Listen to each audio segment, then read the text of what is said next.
What is happening, guys? It's Boss Sniper Beavetto bringing you another Monster Hunter Freedom World video. Today we're taking on the Rathalos.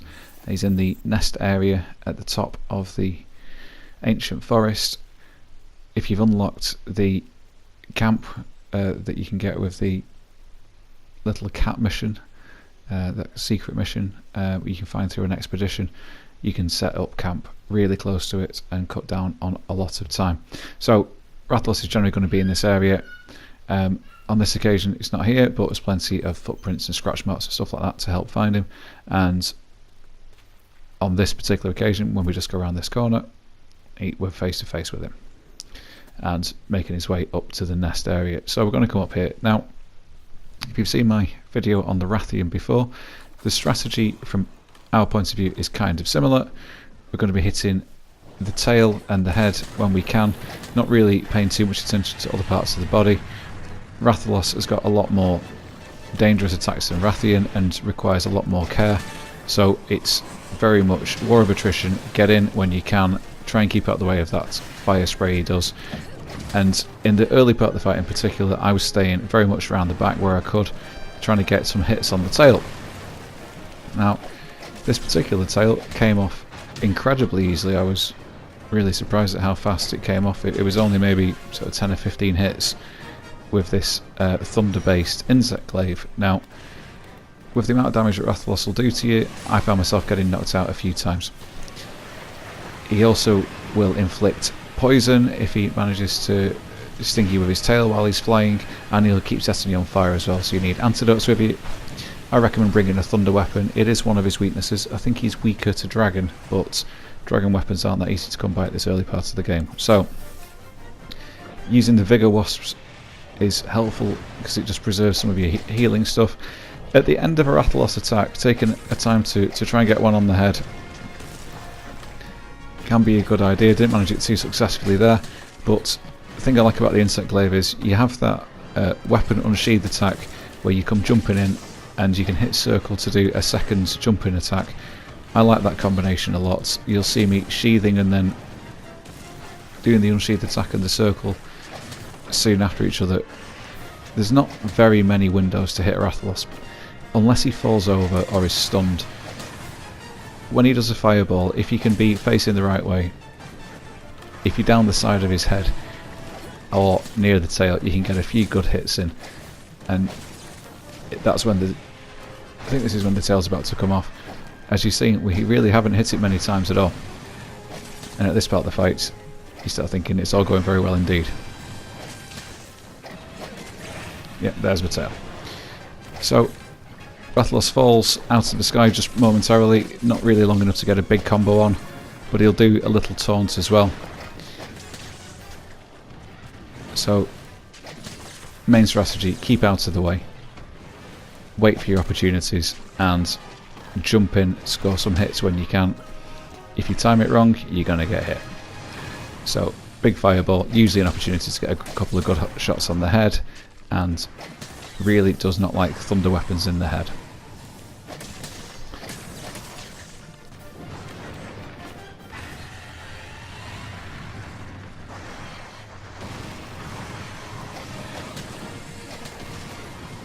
So that roar signals going into a rage mode. All the attacks he does are faster, much more intense. I've been poisoned and set on fire here, and we're not far away at all from a feint to try and take an antidote, but there's too many things going on all at the same time, and I'm going to get knocked out the next time he comes round.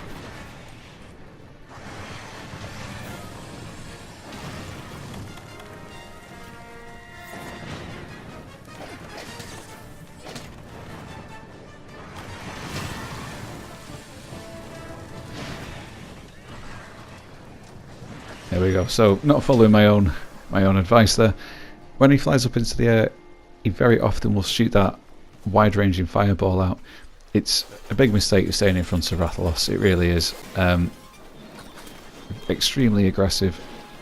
Being round the side, around the back is much more sensible, and you can get punished for small mistakes. So things go better when he moves on to the next area.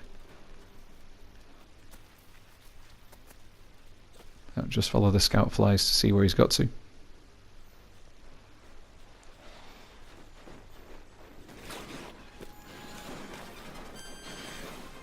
So I came all the way down to the bottom down here.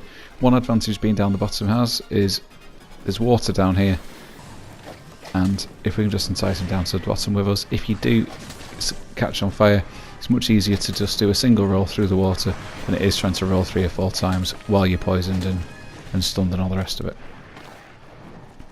So we get him into this area here, and this is my preferred place to fight him. Now, Rathalos on the ground is considerably easier than Rathalos in the air, and he seems quite fatigued at this moment, and these opportunities are gold. Get in there with everything you've got, score as many points as you can. He's really not moving very quickly at all now. He's just finished a rage mode, so this is the moment. So I'm getting as much damage I can on the head, not being too cautious about it, because we know that when he recovers from this fatigue state, it's going to be difficult to fight again. So I'm taking a few more risks than normal and just laying down as much damage as we can.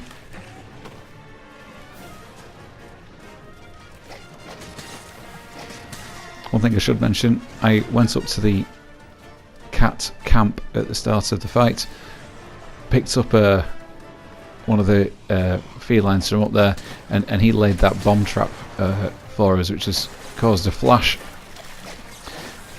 Using that opportunity again, Rathalos was dazed, then we managed to knock him over, now he's on the floor, and now we are really going to town. This is probably some of the best DPS we're getting on him in the whole fight, happening in this little window right here.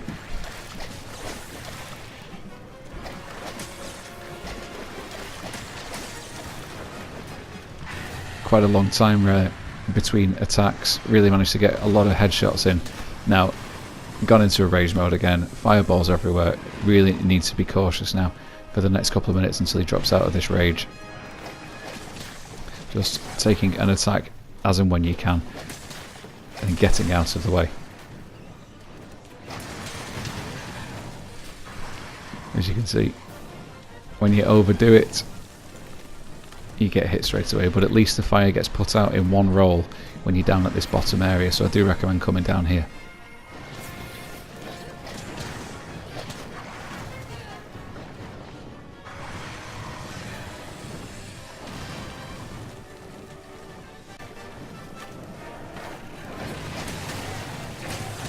So if you do manage to score a couple of hits while he's in the air, you can knock him out of the sky, and these windows again, absolutely fantastic, laying down some DPS,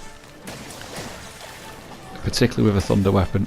Just keep an eye on your weapon sharpness.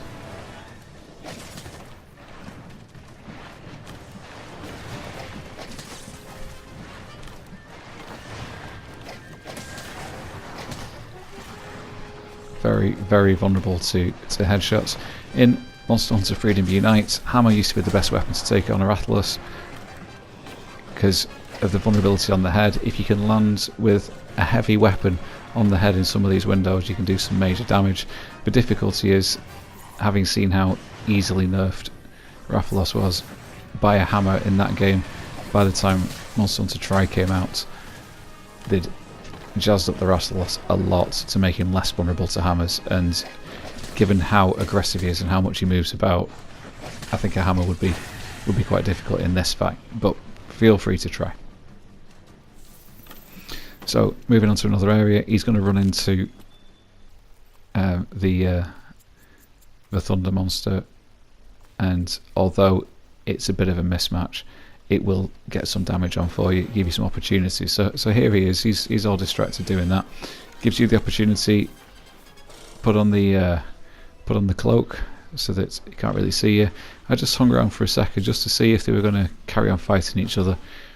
Wasn't a huge amount going on, just a couple of minor attacks, and then Thunder Monster's gone. So here comes Rathalos. Might as well take the opportunity to clock him in the head a couple of times. And really just going to carry on our previous strategy, just getting as many headshots as we can. By now, a number of parts are either breaking or completely broken. That makes a big difference.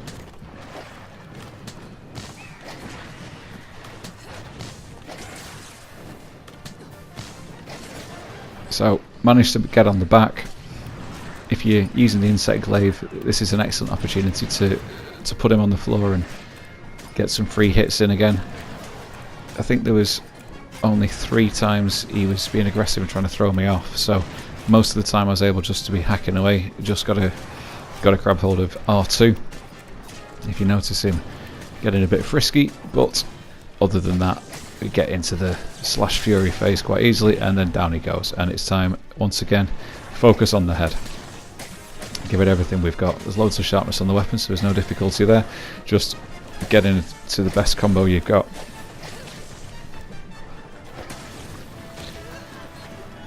So, looking fairly tired again, so being a bit less cautious with when I'm taking the opportunity to attack. Really need to get some kind of speed eating skill on this character. It seems to take an absolute age to take some of these potions. So look, we got ourselves a tired Rathalos again. And he's just sort of lumbering around. This really is the moment to start wailing on him. As I say, caution goes a bit out the window here, but just got to get those shots in. So, because his wings are broken, he's tried to take off there and failed. That is just giving more opportunities for hits. Very kind of sluggish movements at this point, so take the opportunity and be ready to get out of the way at the next rage mode.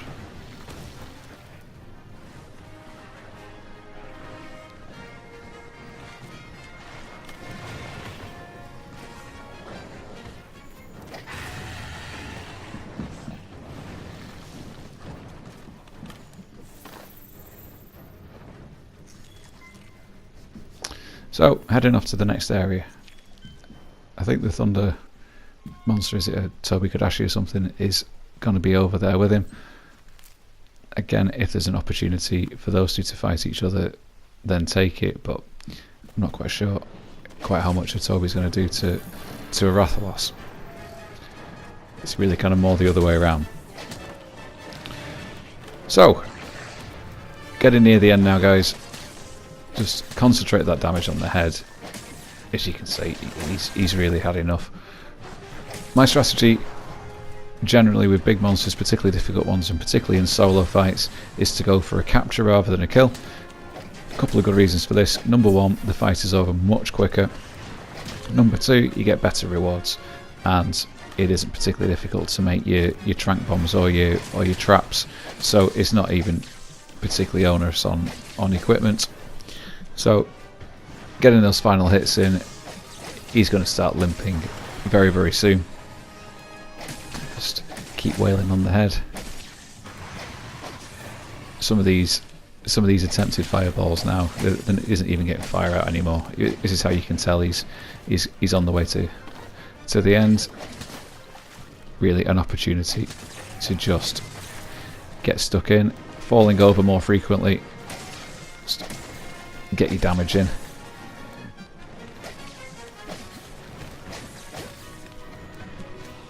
So, getting ready to limp, off he goes. So, he's heading up to that nest area. Make sure you've got... I always take a shock trap. Make sure you've got 2 trank bombs. Unfortunately, unlike a lot of monsters, he wasn't just particularly easy to capture. As you'll see, what happens next is we get to the area, but he's not asleep. Now, I wondered if this meant he actually wasn't ready to capture after all, but he was. He just wasn't lying down. So, he was flying around the area, being aggressive. So, we run into the area. We're going to lay a trap close to where he is. And then it took quite a long time for him to actually get round to landing on the floor. I didn't give up on the strategy. I decided it was going to work, and it does, but we do have a couple of hairy moments in the process, as you can see. So, just evading best I can, always trying to keep the trap between me and him, so that if he does put his feet down, he's going to be standing on it. But just keep kiting around him. He's grumpy, but having got going, he didn't cause too many issues. He will eventually land when this rage is over.